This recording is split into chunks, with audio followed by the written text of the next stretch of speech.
Alright, here's what we're starting with. Floater, clutch disc out of a fuel car. I can't remember whose, but I did get one from Bernstein a long time ago, 98. He threw the stuff away. Just sits there. So, I thought it'd make a cool clock. Kind of go along with other stuff that's blown up or broken or whatever. Customized. First thing we gotta do, I'm not going to use that side. So, we have to take this off to make like a reservoir. It's not high tech or anything.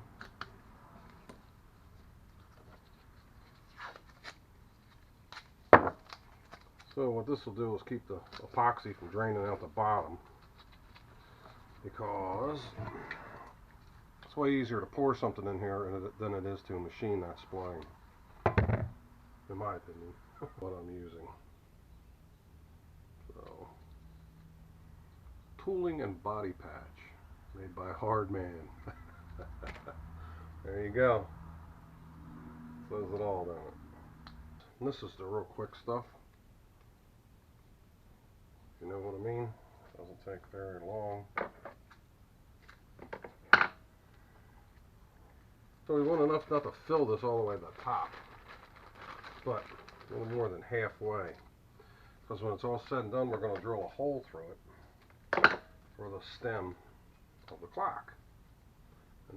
And believe me, I don't know much about epoxy, as you can tell.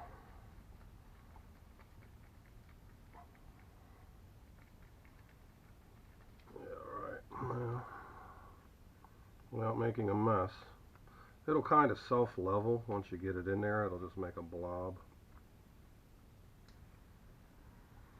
So there we go. Couple of bubbles, pop them. They're not going to hurt anything, but be able to see them. All right, I'll come back when that's done. So what we're going to do now, this is clean. We're going to mix some epoxy. We're going to glue the disc to the floater. It doesn't take much to hold it in there. You could use silicone or damn near anything, really. Any kind of adhesive to do what you want to do. Let's put a couple dabs of this on here. Alright, so now what we want to do is try to align that in the center.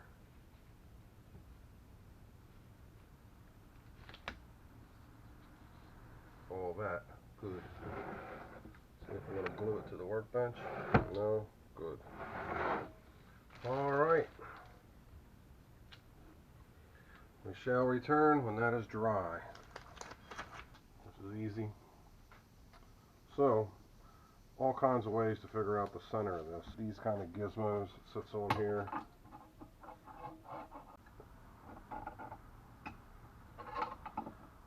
Alright.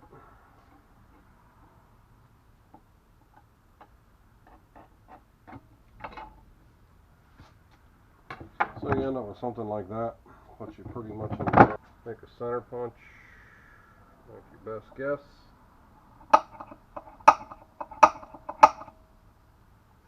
So there you go.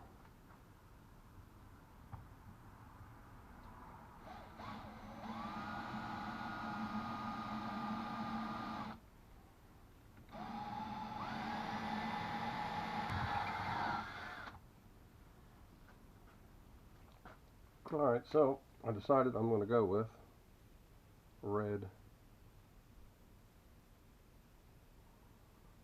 for the hands. I was going to paint them, but the Sharpie kind of lets the gold shine through, so they kind of look, I don't know, different than if you would paint them. They have like kind of like a see-through. Alright, put some cast gray on it. Alrighty, I put some matte clear on it. after I cleaned up the rivets. Alright, so this is what we got to use. I couldn't find anything else.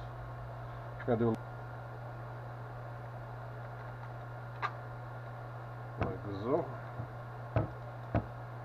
because it doesn't really care. I think you could probably pull it apart if you really tighten it up. And there you go. So, anyway, that's how it turns out. But they throw them away every race. There's piles of them at the end. So you can make as many clocks as you want. I'm using 6-disc clutches now, whereas when I was a kid, 3 was, I think, the big thing then. So, yeah, pretty much. That's all there is to it. And it's pretty cool looking. I mean, I've never seen one, but that doesn't mean that there isn't any. And I've had that one up there since '98, so it's 22 years. I've seen people make them out of the pistons. You know, you take a fuel piston, something like this little dusty thing, and then they mill it on an angle, and then you put the clock in there. Yeah, you can do all kinds of stuff like that. But anyway, there you have it. So, then if you watch the run and get the clutch plates afterwards, you got a 300-mile-an-hour clock, which is pretty cool. Alright, till next time.